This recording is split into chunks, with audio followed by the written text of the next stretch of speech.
দল গঠন করে রাজনীতি করতে নেই কোনো বাধা, কিন্তু জাতীয় নির্বাচনে অংশ নিতে হলে শর্ত দলের নিবন্ধন। আর এই নিবন্ধন নিয়ে এমন কিছু কাণ্ড কারখানা ঘটে যায় যা হাস্যরসে পরিণত হয়। প্রশ্নবিদ্ধ হয় নির্বাচন কমিশনের কর্মকাণ্ড। বাংলাদেশ জাতীয় লীগ নামে একটি দল নির্বাচন কমিশনের নিবন্ধন পেতে যাচ্ছে, এমন সংবাদ পেয়ে ছুটে চলা নিবন্ধন আবেদনে দেয়া দলটির কেন্দ্রীয় কার্যালয় কেরানীগঞ্জের ঠিকানায়। সেখানে অফিসের কোনো অস্তিত্ব পাওয়া যায়নি। দলটির চেয়ারম্যান মাহবুবুল আলমের সঙ্গে মুঠোফোনে যোগাযোগ করলে তিনি বলেন, দলীয় কার্যালয়ের ঠিকানা পরিবর্তন করেছেন। আবারও ছুটে চলা নতুন ঠিকানা রাজধানীর মিরপুরের মাজার রোডের শহীদ নূর হোসেন টাওয়ার। স্থানীয়দের কাছে জানতে চাইলে কেউ চেনেন না, উল্টো তারা এটিকে তামাশা বলছেন। আমরা তো জানি না, সত্য ঘটনা। এই কথা প্রায় আমি তো এই 1 বছর বেশি এসেছি, আমি তো তথ্যটা জানি। অবশেষে পাওয়া গেল নিবন্ধন পেতে যাওয়া বাংলাদেশ জাতীয় লীগের অফিস। নূর হোসেন টাওয়ার বললেও এটি 3 তলা ভবন। বোঝার উপায় নেই এখানে একটি রাজনৈতিক দলের অফিস। নেই কোনো সাইনবোর্ড। রাস্তার পাশের মূল গেট দিয়ে ভেতরে ঢুকেই ওয়াশরুমের সাইন। সেটা দেখে এক সিঁড়ি নিচে নেমে হাতের বামে একটি বন্ধ রুম। মূলত এটি হলো সদ্য নিবন্ধন পেতে যাওয়া বাংলাদেশ জাতীয় লীগের অফিস। সোজা তাকালে 2টি বেসিন আর দরজার উল্টো পাশে 2টো টয়লেট। গণমাধ্যমের সংবাদ পেয়ে একজন দৌড়ে এসে দরজা খুলে দেন। রুমের ভেতরে শুধু একটি টেবিল আর কয়েকটি চেয়ার ছাড়া আর কিছুই নেই। সাংবাদিক দেখে কালো টেপ দিয়ে দলের নাম লেখা ব্যানার টাঙাতে ব্যস্ত, কিন্তু ব্যানার বুঝলো না সাংবাদিক এসেছে। খুলে পড়ে গেল নিচে।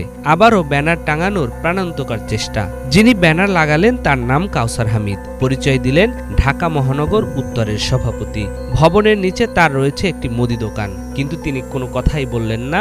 দলের সভাপতির থেকে বারণ আছে। ফোন দেয়া হলে দলের সভাপতি মাহবুবুল আলম বলেন, তিনি দলের সভাপতি ও মুখপাত্র, তিনি ছাড়া আর কেউ কথা বলবেন না। এ সময় দলের গঠনতন্ত্র চাইলে দিতে অপারগতা প্রকাশ করেন। সিদ্ধান্ত নিয়েছে যে আগামী গেজেট পাওয়ার পরে আমরা তাদেরকে ব্রিফ করে জানাই দেবো। ব্রিফ আমি দলের পক্ষ থেকে আমি করবো, এটা সংবাদ সম্মেলনের মাধ্যমে করবো। দলের নির্বাহী প্রধান আমি, আপনি ছাড়া আর কেউ কথা বলতে পারবেন না? না, এটা ডিসিশন ফাইনাল। আমি ছাড়া দলের আর কেউ ব্রিফ করবে না। চেয়ারম্যানও আপনি, আবার দলের মুখপাত্র আপনি, এরকম? আমি মুখপাত্র, বর্তমানে মুখপাত্র। আপনার পার্টির কোনো গঠনতন্ত্র আছে? গঠনতন্ত্র আমার কাছে, আমার দপ্তরেই, কারণ আমার দেখাই আছে সমস্ত কিছু দপ্তরে নিয়ন্ত্রণ কন্ট্রোল চেয়ারম্যান থাকবে, অন্য কারোর কাছে থাকবে না। না পাওয়া পর্যন্ত কোনো কাগজ আপনার কাছে দেব। প্রশ্ন উঠেছে, নির্বাচন কমিশন থেকে যেসব কর্মকর্তারা যাচাই বাছাইয়ে সম্পৃক্ত ছিলেন তাদের দায়িত্ব নিয়ে। কেউ কেউ বলছেন আর্থিক সুবিধা নিয়েই এমন ভুইফোর একটি দলকে নিবন্ধন দিতে যাচ্ছে। কেউ কেউ এর সাথে আওয়ামী লীগের সংযোগ খুঁজছেন। এটা 3 থেকে 4 মাস হলো এই সংগঠনটা দেখতেছি, তবে এটার লোকজন আমি খুব একটা দেখি নাই। এখানে আপনার একটা অফিস দেখছি, মাঝে মাঝে লোকজন আসা যাওয়া করে। এই সংগঠনের সাথে লীগ শব্দটা যেহেতু সম্পৃক্ততা, সেহেতু অনেকের মাঝে প্রশ্ন আসতে পারে যে এটা আওয়ামী লীগের কোনো অঙ্গ সংগঠন কিনা। স্থানীয়রা জানান, আওয়ামী মোটর চালক লীগের সভাপতি আলী হোসেন এই বিল্ডিং এর মালিক। তিনি শেখ হাসিনার গাড়ি চালক ছিলেন। 5 আগস্টের পর থেকে পলাতক রয়েছেন। যে কক্ষে এখন বাংলাদেশ জাতীয় লীগের অফিস, 5 আগস্টের আগে সেখানে ছিল আওয়ামী মোটর চালক লীগের অফিস। চালক লীগের অফিস ছিল, আওয়ামী চালক লীগ, সারা বাংলাদেশের চালক লীগের অফিস ছিল।